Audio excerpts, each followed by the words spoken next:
하나님은 여러분들을 사랑하십니다. 거친 파도 있더라도 주님과 함께 날아오르시기를 바랍니다.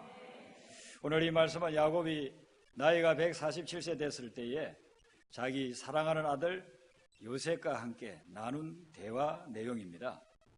야곱은 인생이 참 기구만장한 그런 인생을 살아왔습니다. 그의 인생이 오늘 본문 말씀에서는 147세라고 했는데요, 이 147세를 살아오는 동안 크게 보면은 4단계로 나눌 수가 있습니다.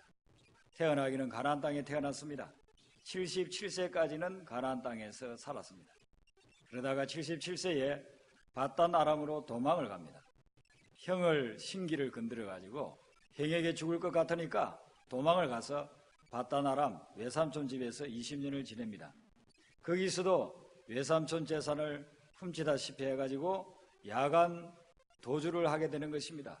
그렇게 하여서 다시 가나안 땅에 돌아와 가지고 33년을 살았습니다. 그 33년을 살고 난 후에 엄청난 기근이 중동과 아프리카와 남유럽에 불어닥쳤습니다. 사람들이 살 수가 없어요. 그래서 곡식이 있는 곳으로 가게 되어 가지고 애굽에 와서 오늘 28절 말씀에 애굽 땅에 17년을 거주했다 하는 것은 그 기근으로 말미암아 애굽에 와가지고 147세 될 때까지 17년간 머무른 것을 이야기를 하고 있습니다.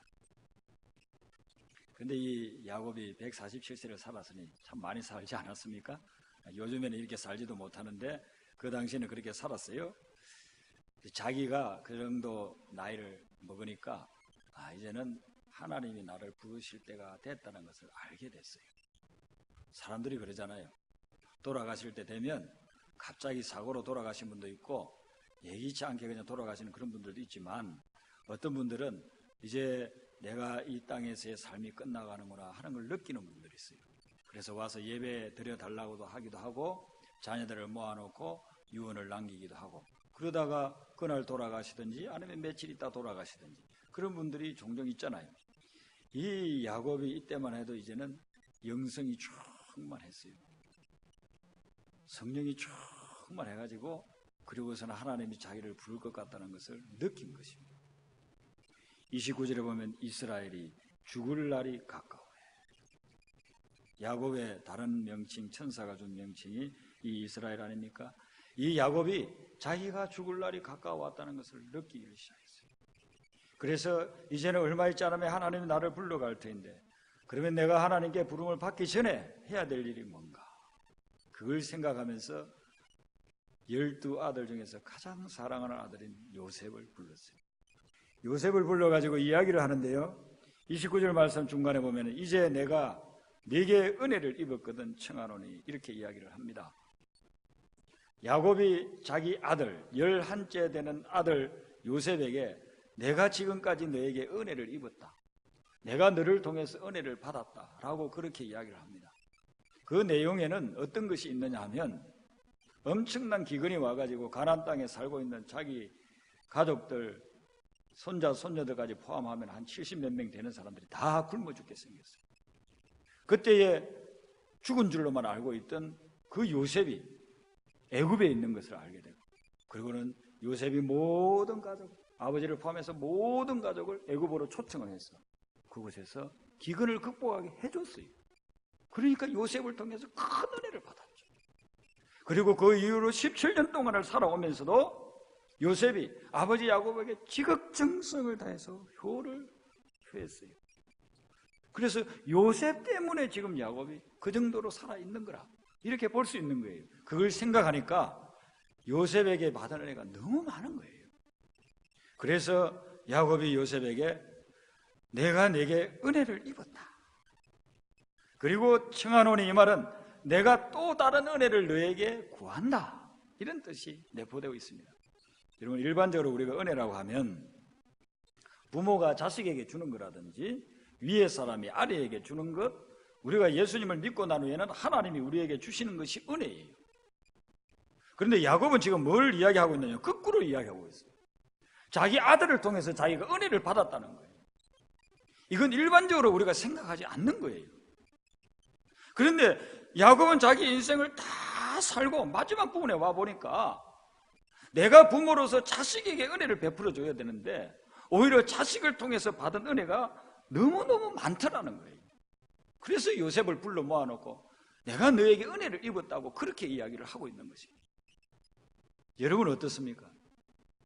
여러분 지금까지 살아오면서 자녀들에게 내 아들이 나에게 은혜를 베풀었고 딸이 나에게 은혜를 베풀었다고 생각해 본 적이 있습니까? 내가 그 녀석들 낳아서 키우고 내가 그 녀석들 공부시키고 내가 그 녀석들 필요한 거 공급해주고 지금도 어려움이 나한테 와가지고 손 벌리는데 내가 그 애들한테 다 은혜를 베풀었지 무슨 그 애들이 나한테 은혜를 베풀어. 우리가 이렇게 생각할 수 있잖아요. 그런데 오늘 야곱이 마지막에 147년 우리가 보통 사는 거에 2배를 살았잖아요. 2배를 살고서 그가 깨달았던 여기에는 영적인 깊은 진리가 들어있어요. 생각해 보니까 자기가 낳은 자식이고 자기가 키운 자식이지만은 그 자식에게서 받은 은혜가 너무 크더라는 거예요. 요즘은 결혼들을 늦게 하잖아요. 결혼을 늦게 했는데 또 5년 동안 아기가 없었어요. 결혼도 30대 후반에 하고 5년 있다가 아기를 낳았으니 거의 40이 넘어가지고 아기를 놓은 거예요. 그런데 이 애를 갖다가 키우면서 아빠가 그 딸을 보면서요 죽고 못 살아요. 너무너무 예뻐가지고. 그래서 주변에서 딸 바보라고 해요. 딸 바보. 그래도 하면서 나는 딸 바보라도 좋아. 나는 딸이 너무 좋아. 딸이 좋아서 어쩔 줄 몰라요. 집에 오면 딸하고만. 부인이 그냥 질투할 정도로 그렇게. 놀이터에 놀러를 갔는데 놀이동산에 갔는데 이 애는 뭐 한 7살, 8살 되니까 재미있어. 하루 종일 뛰어도 피곤하지 않아요. 그런데 40대 중반인 부모는 이 애가 원하는 대로 반도 못 해줘요. 3분의 1만 뛰다가 그냥 그때부터 지쳐가지고 주저앉아버려요. 그러면서 하는 말이 결혼은 일찍 해야 되겠더라. 20대에 애를 낳아가지고 20대에 애들하고 같이 뛰어놀고 그렇게 해야 되는데 자기들은 20년이나 늦어가지고서는 애들하고 같이 뛰어놀라고 하니까 3분의 1도 장단을 못 맞춰준다는 거예요. 그래도 그 머릿속에는 온통 딸밖에 없어요. 딸이 없을 때에, 결혼하지 않았을 때에 누릴 수 없는 그 엄청난 기쁨과 행복을 이 딸아이 하나가 그 가정에 갖다 주는 거예요. 오늘 이 본문 말씀대로 이야기한다면 그 딸을 통해서 부모가 은혜를 받고 있는 거예요. 한국에는 몇 년 전에까지만 해도 농촌에 애기 울음소리가 없었다고 하죠. 젊은 사람들은 다 도시로 떠나버리고 농촌에 돌아오질 않아요. 근데 요즘은 농촌으로 이렇게 들어오는 인구들이 있답니다. 귀농하는 인구들이 점점 늘어난답니다. 그리고 저기 동남아에서 거기서 이제 신부들 만나가지고서는 농촌에 와서 살고 그렇게 하면서 이제 애기 우는 소리가 들리기 시작한다는 거예요. 여러분 애기 우는 소리를 좋아하는 사람이 누가 있겠습니까? 애가 막 밤에 울면요 그냥 몸이 아프다든지 배가 고프다든지 해가지고 울 때 그 울음소리를 누가 좋아하겠어요? 부모도 어떤 게는 안 좋아할 거예요. 그 동네 사람들이 애기 우는 소리를 갖다가 좋아하지 않았어요. 그런데 한 3, 4년을 애기 우는 울음소리가 들리지를 않다가 그 다음에 애 우는 소리가 들리니까 동네가 다 기뻐하는 거예요. 동네가 너무너무 좋아하는 거예요. 야, 우리 마을에 애가 우는구나. 몰랐던 거예요. 그 애기가 그 동네에 은혜를 베풀어 주는 줄을 몰랐던 거예요. 그런데 애기가 다시 울기 시작하면서 이 애 울음이라고 하는 것이 얼마나 큰 축복이고 애들이 웃는 모습, 우는 모습을 본다는 것이 얼마나 큰 은혜인가 한 것을 동네 사람 전체가 깨닫게 된다는 것입니다.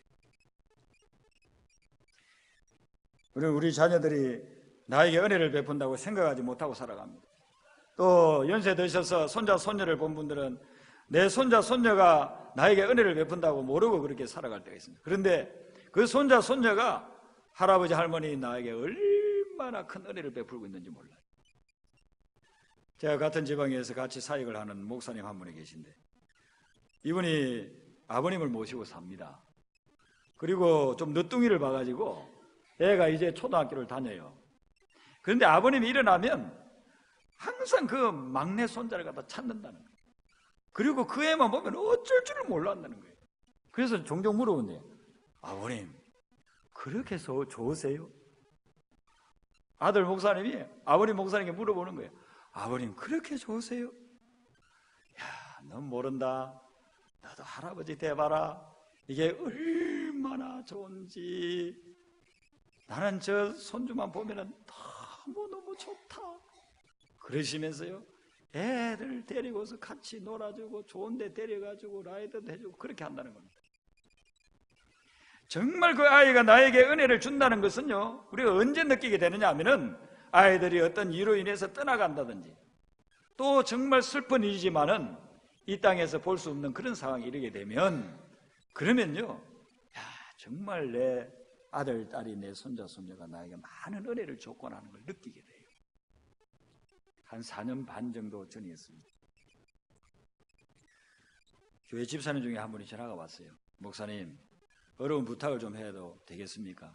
무슨 일인데요? 하니까, 제 친척 중에 교회를 안 나가는데 젊은 사람이 결혼을 해가지고 애를 낳아서 참 좋아하다가 애가 어느 날 자다가 일어났는데 뒤척이질 않아서 보니까 애가 숨이 끊어지더라고요.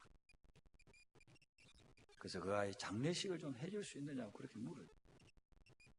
예수도 믿지 않는데 어떻게 목사님 장례식 할 수 있느냐고. 예수를 믿든 안 믿든 그게 무슨 상관이냐. 사람이 죽었으면 장례식을 해야지. 그리고 애기가 그렇게 죽었으면 그분들 위로해드려야 되지 않겠느냐고. 제가 가겠으니까 시간을 잡으세요. 그렇게 해서 한국에는 벽제 화장장이라고 큰 화장장이 있습니다. 거기 가서 아기를 화장을 해서 그리고 이제 뿌리려고. 장례식을 간단히 드리고 그리고 이제 화장을 기다리는데 그 어머니가 너무 슬퍼해요. 그리고 이제 화장장에 그 하루에 아기 시신이 들어가는 걸 보는데요, 그냥 까무러치는 거예요. 실신하는, 거의 실신을 해버리는 거예요. 저는 그 모습을 보면서 이 엄마에게 이 아기는 얼마나 큰 은혜였는가 봐. 너무나도 큰 은혜였는데 그 은혜가 떠나가니까 견딜 수 없어 하시는 거예요. 장례식이 끝나고 나서도 자주 연락하고 했지만 저희 교회에 오지를 못했어요. 왜 그러냐면은 하나님이 살아계시다면 왜 어린 내 아이를 갖다가 데려갔느냐는 거예요. 그 애를 통해서 받은 사랑과 은혜가 너무 크기 때문에 그 상실의 고통에서 벗어나지를 못하는 거예요. 그렇게 한 1년 반 있다가 제가 여기 왔기 때문에 지금 어떻게 지내는지 어디 있는지도 몰라요. 그러면 저는 그걸 통해 가지고 오늘 이 본문 말씀, 정말 자녀가, 내 아들, 딸이, 우리 손자, 손녀가 우리에게는 엄청난 은혜라는 거예요. 하나님이 여러분의 자녀와 손자, 손녀를 통해서 정말 크고도 넓은 은혜를 주신 줄로 믿으시기를 바랍니다. 우리 일방적으로 내가 은혜 줬지 니네들이 무슨 나에게 은혜를 줬나 그렇게 생각하기 쉬워요. 성경은 아니에요. 내가 너희들에게 큰 은혜, 세상이 어떻게 할 수 없는 큰 은혜를 주려고 자녀를 너희 가정에, 손자, 손녀를 너희 가문에 보냈다 하시고, 그럼 우리 여러분들이 여러분의 자녀와 여러분의 후손들을 통해서 하나님의 은혜가 임하는 것을 늘 체험도 하시고 고백도 하시면서 하나님의 은혜에 감격하게 되시기를 바랍니다. 여러분, 야곱은 은혜하고는 거리가 먼 사람이었어요. 태어날 때부터 그저 자기 형을 이겨보려고 본능적으로 발목을 잡았어요. 태어나가지고도 자기가 늦게 나와가지고 동생이라는 게 이게 한스러운 거예요. 항상 남보다 먼저 가야 되고 남보다 뛰어나야 되고 남보다 많이 가져야 되는 그런 강박관념에 사로잡혀 있는 사람이 야곱이에요. 은혜라는 개념이 전혀 없는 사람이에요. 형의 그 장자권이 너무 부러워가지고 형이 배고플 때 팥죽 한 그릇 그냥 줄 수도 있는 거 그거 가지고 빌미로 장자권을 빼앗아 버렸어요.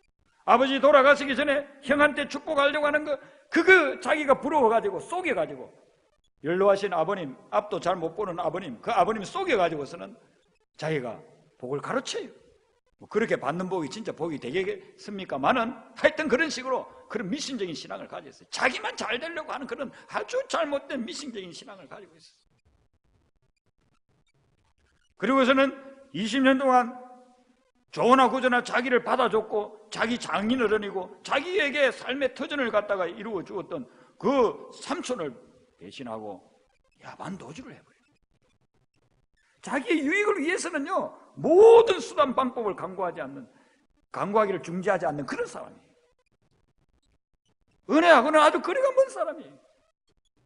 근데 이렇게 자기 계획을 세우고 자기 머리 쓰고 자기 능력을 가지고 열심히 살아왔는데 그러면 어떻게 됐느냐 이거예요. 자기가 원하는 대로 그런 삶이 되었느냐 하면 그게 아니었어요. 바단 아람에서 20년을 살다가 가나안에 다시 돌아왔는데 세겜 쪽에서 머무르게 됐어요. 근데 딸 하나, 12아들하고 딸 딱 하나 있는데 이 디나가 심심하니까 이 동네 친구 삼을 여자애들 있나 해가지고 나갔다가 세겜이라고 하는 못된 놈을 만나가지고 아주 폭행을 당해버렸어요. 그 이야기를 듣고서는 야곱의 아들들이요 붕괴하면서 이놈의 자식 살려주지 않는다. 그리고서는 할례를 베풀면 우리하고 같이 머무를 수 있다고 거짓말을 해가지고서는 할례 받게끔 해놓고 세겜 족속의 남자들은 다 죽여버려요. 이 소문이 옆에서 이방인들에게 퍼져나가시죠. 만약에 하나님의 은혜가 아니었다고 한다면요 야곱의 그 가족들은요 다 몰살당해버리고 말았을 거예요. 왜냐하면 거기에 터전을 잡고 있던 원주민들을 갖다가 죽였으니 주변 사람들이 남아있겠느냐는 거예요. 다 그냥 야곱의 족속들을 하루아침에 없애버렸어요. 하나님의 은혜로 겨우 모면했어요. 그가 그렇게 사랑했던 라헬은요 오는 길에서 베냐민 낳고 죽었어요. 그리고 그가 12아들 중에서 가장 사랑했던 요셉은요 자기 아들들이 속여가지고 22년 동안이나 죽은 줄로 알고 지냈어요. 야곱은 은혜 없이 자기 머리와 자기 노력을 가지고 살아갈 수 있다고 생각하고 그렇게 살았는데 마지막에 모든 산들은요 자기 뜻대로 안 됐어요. 그래서 깨달은 게 결론이 뭐냐면은 하나님의 은혜가 아니라면 나는 숨도 못 쉬겠구나. 자기 아들을 앉혀놓고 내가 너를 통해서 하나님의 은혜를 입었다. 비로소 깨달은 거예요. 고백하는 거예요. 우리는 하나님의 은혜 없이는 단 하루도 살 수 없음을 믿으시기를 바랍니다. 그래서 사도 베드로는 뭐라고 고백합니까? 나의 나된 것은 하나님의 은혜로 된다. 앞으로의 여러분들의 삶도 하나님의 은혜로 될 줄로 믿으시기를 바랍니다. 그러면서 요셉에게 이야기를 합니다. 29절 하반절에 보시면 애굽의 나를 장사하지 아니하도록 하라.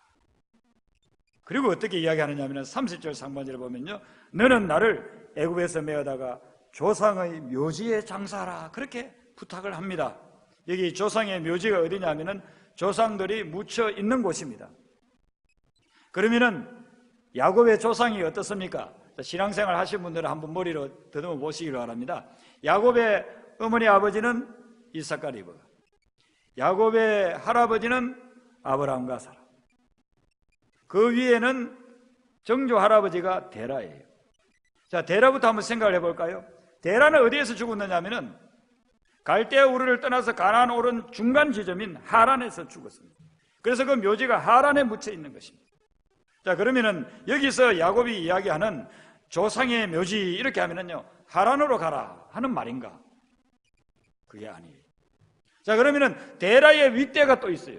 그분들 어디에 살았느냐 하면은 갈대아 우르, 지금의 이라크 지역인 그 지역에 살았어요. 그러면은 거기 가가지고 거기에는 대대로 조상의 선영이 있어요. 그럼 거기 가가지고 5대 할아버지, 10대 할아버지, 15대 할아버지 누워 계신 그곳에다가 장사를 지내라는 것인가? 그게 아니에요. 여기 지금 야곱이 이야기하고 있는 조상의 묘지에다가 나를 장사하라 하는 이 말은 뭐냐면요 아브라함과 그리고 이삭, 아버지, 할아버지 두 대를 이야기해요. 왜 이 두 대를 이야기하느냐 하면요 아브라함 때부터 비로소 여호와 하나님에 대한 믿음이 시작이 됐어요. 그래서 야곱은 자기 일생을 살아보고 은혜를 체험하고 나서 보니까 혈통의 뿌리가 중요한 것이 아니고 믿음의 뿌리가 중요하더라는 것이에요. 그래서 그 믿음의 뿌리가 묻혀있는 그곳에다 나를 묻어달라는 거예요. 여러분, 이것은 야곱을 위한 거겠습니까? 야곱이 죽어버리면 모든 거 끝나는데 뭐 자기를 갖다가 그거 묻든 여기 묻든 애굽에 묻든지 아니면은 화장해가지고 나일강에 뿌려버리든 지중해에 뿌려버리든 뭘 알겠어요. 근데 왜 이 야곱이 자기를 앞으로 죽으면, 그리고 죽고 난 후에 너희들이 출애굽하게 되면 가나안 땅에 가가지고 아브라함과 이삭이 묻혀있는 그 막벨라 굴에 나를 묻어달라고 하는 이유가 뭐겠어요? 이것은요, 후손들에게 믿음의 뿌리가 얼마나 중요한지를 심어주기 위해서 이렇게 유언을 남기고 있는 거예요. 자기는 죽으면 끝나는 거예요. 그런데 후손들은 이제 여기에서 있다가 하나님의 때가 되면 출애굽할 거라. 그리고 가나안 땅에 가게 되면 반드시 내 유고를 가져다가 그 가나안 땅 아버지, 할아버지, 할머니, 어머니 묻혀 계신 막벨라 굴에다가 나를 묻어다오, 그렇게 이야기하는 것입니다. 여러분, 혈통의 뿌리도 중요하지만 우리 믿음의 사람들은 혈통의 뿌리보다 믿음의 뿌리가 더 중요한 줄로 믿으시기를 바랍니다. 여러분들 자녀들과 손자, 손녀들에게도 믿음의 뿌리를 강조하세요. 가정 예배를 드리면서 같이 이야기를 하면서 어떤 때는 여행을 하면서 믿음의 뿌리에 대해서 강조하세요. 믿음의 뿌리를 붙잡아야만, 믿음의 뿌리가 든든해야만 너희들은 인생을 후회 없이 살아가고 열매 맺으면서 하나님이 주시는 풍성한 복을 누릴 수 있다, 이렇게 가르치시기를 바랍니다. 미국의 대통령에 대해서 연구하는 그런 모임이 있습니다. 라이딩스 매기버라고 하는 대통령 여론조사팀이 있습니다. 여기에 719명의 똑똑한 사람, 전문가들이 모여가지고 역대 대통령들을 연구를 했습니다. 초대 워싱턴부터 시작해가지고 41대 클린턴 대통령까지 연구를 했습니다. 그들이 쭉 연구를 한 내용은 뭐냐면은 어느 대통령이 역사적으로 또 역사가 흘러가도 가장 백성들에게, 이 미국 국민들에게 인정을 받는 대통령인가. 그래서 5가지 카테고리를 정했는데요. 첫 번째는 지도력이 얼마나 뛰어나냐. 그 다음에 업적 및 위기관리 능력, 어려울 때에 어떻게 그 관리를 잘했느냐, 어떤 업적을 세웠느냐. 그 다음에 정치력, 상대 야당하고 그런 어떤 협상 같은 걸 잘했느냐, 이런 부분. 정치력, 인사관리, 자기 행정부에 있는 그런 여러 고위직에 있는 사람들을 어떻게 잘 관리해 나갔느냐. 성격 및 도덕성은 얼마나 깨끗했느냐, 윤리적으로 또 물질 관리 이런 데 얼마나 깨끗했느냐, 이런 5가지 항목을 정해놓고서는 연구를 했습니다. 719명이나 전문가들이 투입됐으니 굉장히 방대한 연구를 했죠. 미국의 전 역사를 다 뒤졌습니다. 도서관에 있는 자료들, 정기, 또 개인적으로 소장하고 있는 자료들, 그런 걸 갖다 다 모아가지고 이제 다 결론을 내렸습니다. 그랬더니만은 인기 순위가 어떻게 되느냐 하면요, 레이건 대통령은 26위가 나왔어요. 클린턴은 23위가 나왔어요. 제퍼슨은 4위가 나왔고, 워싱턴 국부라고 하는 초대 대통령은 3위가 나왔습니다. 그리고 프랭클린 루즈벨트가 2위가 나왔습니다. 1위는 여러분들이 아는 대로 링컨이었습니다. 그런데 이 링컨의 전기작가가 뭐라고 링컨에 대해서 평가하느냐 하면은, 하나님께서는 링컨에게 위대한 사람이 될 만한 조건은 하나도 주지 않았다. 위대한 사람이 될 만한 조건이 링컨에게는 하나도 없더라는 거예요. 그 많은 조사를 해보고 자료를 해봤지만은 링컨이 어린 시절, 성장하는 시절, 청년 시절에 위대한 사람이 될 만한 조건은 하나도 없더라는 거예요. 부시는 보세요. 아버지가 대통령이고 자기가 대통령 된 거예요. 아버지 대통령 안 됐으면 그 사람은 대통령 될 수 없어요. 주변에 정치력이 있기 때문에, 조상대대로 내려오는 그런 파워가 형성되어 있기 때문에, 그런 덕을 보고 쏟아낸 거예요. 많이 배웠기 때문에, 좋은 대학을 나왔기 때문에. 그래서 승승장구해가지고 대통령들이 되었는데, 이 링컨을 보니까 그런 위대한 인물이 될 만한 조건이 하나도 없더라는 거예요. 그럼 어떻게 해서 대통령이 되었는가? 유일하게 2가지가 남아있는데, 그것은 뭐냐? 하나는 가난이고 하나는 신앙의 어머니더라는 거예요. 그러나 가난하다고 다 대통령 됩니까? 위대한 사람 됩니까? 가난한 사람 10중에 9명은요 그 가난 때문에 인생을 펴보지도 못하고 져버려요. 1-2명 정도가, 10명 중에 1-2명 정도가 가난에도 불구하고 헝거리 정신을 가지고 헤쳐나와가지고 사업을 이루고 기업을 이루고 가문을 다시 새롭게 세우는 그런 분들이라고 볼 수 있어요. 그 링컨이라고 뭐 예외는 아니었어요. 가난 그거 자체만이 그를 위대한 인물로 만든 건 아니었어요. 그러면 한 가지 딱 남는 거예요.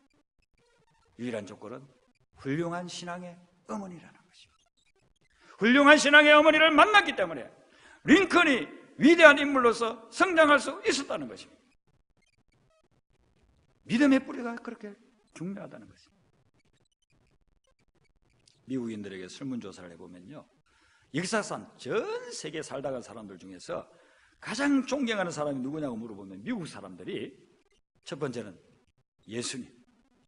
예수님이야 뭐 전 세계인들이 다 존경하는 분이죠. 다음으로 링컨이라는 거예요. 물론 미국 사람들이 부처도 모르고 뭐 공자도 모르고 그러니까 그러게 하겠죠. 미국 사람들 생각에는 예수님이 제일 위대하신 분이고, 근데 예수님은 또 하나님의 아들이시잖아요. 인간인과 동시에. 그런 분을 제외하고는 링컨이 제일 위대하다고 보는 거예요. 그 위대함이 다른 데서 나온 것이 아니라 신앙의 어머니 때문에, 신앙의 뿌리를 가졌기 때문에, 그 뿌리로 말미암아 형성되었다는 거예요. 그럼 오늘 여기 앉아 계신 여러분들은 여러분의 자녀나 여러분의 손자 손녀들, 여러분의 후대들 위대한 사람으로 만들 조건을 가지고 계신 줄로 믿으시기를 바랍니다. 여러분들이 믿음의 뿌리를 잘 만들어 놓으면 이제 자녀들과 손자 손녀들과 후대들 중에서 위대한 인물들이 계속해서 나오게 될 것입니다. 믿음의 뿌리가 중요하다는 거예요. 링컨은 그가 죽을 때까지 술, 담배를 안 했다는 거예요. 한국에도 장로로서 대통령 된 분이 두 분이나 계시잖아요. 근데 한 분은 술 잘 마셔요. 모임 있을 때마다 술 파티하고 그래요. 장로님이지만은 술 잘 마시는 분이에요, 그분은. 근데 링컨은 얼마나 술 마실 기회가 많겠어요. 모여서 뭐 외국 정상들하고도 뭐 회담하고 또 그냥 참모들하고도 이렇게 내각에 모여가지고 했을 때 뭐 파티도 하고 이렇게 하려면 그래도 조금이라도 술 마셔야 돼요. 한 모금이라도 마셔야 될 경우 얼마나 많겠어요. 그런데 링컨은 죽을 때까지 술을 안 마시는 거예요. 그래서 한 번은 옆에 있는 사람이 물은 거예요. 각하, 어떻게 해서 각하는 이렇게 분위기를 좀 파악을 하셔야지, 아니 좀 입에 한 모금이라도 대셔야지 이렇게 술을 안 마시느냐고. 그렇게 하니까 링컨이 정색을 하고 이야기를 한 거예요. 내 어머니가 10살 때 돌아가셨는데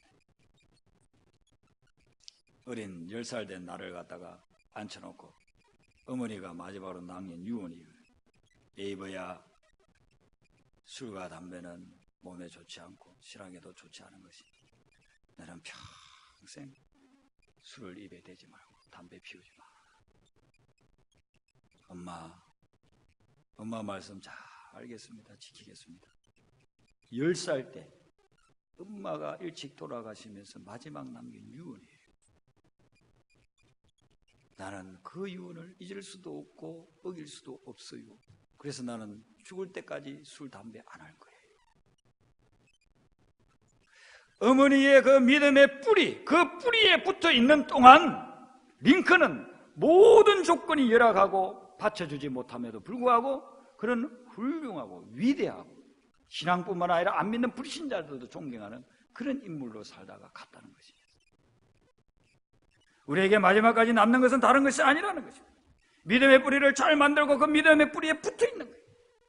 여러분, 나무를 옮겨 심었어요. 이 나무가 살 건가 못 살 건가, 그것은요 뿌리를 잘 내리느냐 못 내리느냐에 따라서 달라지는 거예요. 아무리 물이 풍성한 강가에다가 나무를 갖다 심어도 뿌리를 잘못 내리고 뿌리가 썩어버리면요 그냥 죽는 거예요. 그러나 우리 캘리포니아 여기 얼마나 메말라 있습니까? 비가 오지 않는 이곳이라 한다 할지라도요 뿌리를 제대로 박아 놓으면은 자시아 추리 같은 거 보세요. 물도 없는 그런 곳에다가 뿌리를 깊이 내려 있으니까 자시아 추리는요 아무리 가물어도 가뭄이 몇 년 가도 살아있는 거예요. 우리가 믿음의 뿌리를 제대로 내려놓고 있게 되면 그러면 어떤 환난 풍파도 이겨나가게 될 줄로 믿습니다. 여러분의 자녀들, 손자, 손녀들 염려하지 마세요. 금융위기가 오고 금융절벽이 오고 하더라도 믿음의 뿌리를 가진 사람은 하나님이 책임지시고 이끌어 주실 줄로 믿습니다. 여러분들 가운데서 어떤 분들은요 조상 3대, 4대 위에서부터 예수님을 믿은 사람이 있을 거예요. 어떤 분은 당대의 예수님을 믿은 분들도 있을 것입니다. 3대, 4대에서부터 심지어는 5대, 6대에서부터 예수님을 믿어가지고 지금까지 신앙생활을 하신다는 것은 너무너무 아름다운 것입니다. 믿음의 뿌리를 잘 전승해 오신 거예요. 아버님이 기도드리던 모습 보면서, 아버님이 교회 가서 봉사하시던 모습 보면서, 어머님이 새벽에 일찍 나가지고 일어나가지고 우리 자고 있는데 자다가 눈 떠보면 기도하시는 모습 보면서, 그래서 자라서 여러분들이 지금 신앙을 유지하고 계시잖아요. 또 그 신앙을 더 발전시키고 계시잖아요. 너무 아름답습니다. 그 뿌리는, 믿음의 뿌리를 잘 붙잡고 전승을 하세요. 그런데 어떤 분은 그래요. 나는 나대에 예수님을 믿었다 이겁니다. 저도 그런 케이스입니다. 사돈, 팔촌 주변에 아무리 뒤져도 예수 믿는 사람 아무도 없습니다. 철저하게 저 혼자 예수를 믿었습니다. 혼자 먼저 예수를 믿은 분들은 성경에서 믿음의 뿌리를 찾으시기를 바랍니다. 아브라함을 붙잡고, 라합을 붙잡고, 에스더를 붙잡고, 사무엘과 다니엘을 붙잡고서 내가 이 사람이 내 믿음의 뿌리다, 그렇게 생각하고 그들을 모델 삼아서 나아가게 되면 여러분의 삶에 믿음의 뿌리로 말미암아 줄기가 뻗쳐나고 가지가 번성하고 거기에 열매 맺는 역사가 일어나게 될 줄로 믿습니다. 세상이 어렵고 힘들다고 흔들리지 마세요. 믿음의 뿌리만 붙잡고서 나아가게 되면 여러분들을 통해서 하나님이 인생을 활짝 피게 하는, 열매 맺게 하는 그런 역사를 반드시 일으켜 주실 줄로 믿습니다. 기도하시겠습니다. 사랑의 주 하나님, 우리가 때로는 이민광야 살아가면서 외롭기도 하고 힘들기도 하고 이렇게 해가지고 제대로 살기나 하겠나, 그렇게 여겨질 때도 있습니다. 하지만 우리 주님께서 오늘 말씀을 통해서 야곱의 일생 전체를 통해서 깨우쳐 주신 것, 하나님이 내가 생각지 못한 나에게 오히려 은혜 받아야 될 사람을 통해서, 그 사람을 통해서 나에게 은혜를 주시는 그 하나님의 은혜를 생각하고, 그리고 믿음의 뿌리를 붙잡고 믿음의 뿌리를 잘 내리게 될 때에 걱정, 근심, 염려, 불안이 다 물러갈 줄로 믿사오니 주여 이 은혜를 우리 성도님들에게 허락하여 주시옵소서. 주변 환경이 어렵고 힘들다고 흔들리지 않게 하여 주시고, 그럴 때일수록 오히려 그 흔들림을 통해서 뿌리가 더 깊이 박히는 역사가 있게 하여 주시옵소서. 예수님 이름으로 기도드리옵나이다. 아멘.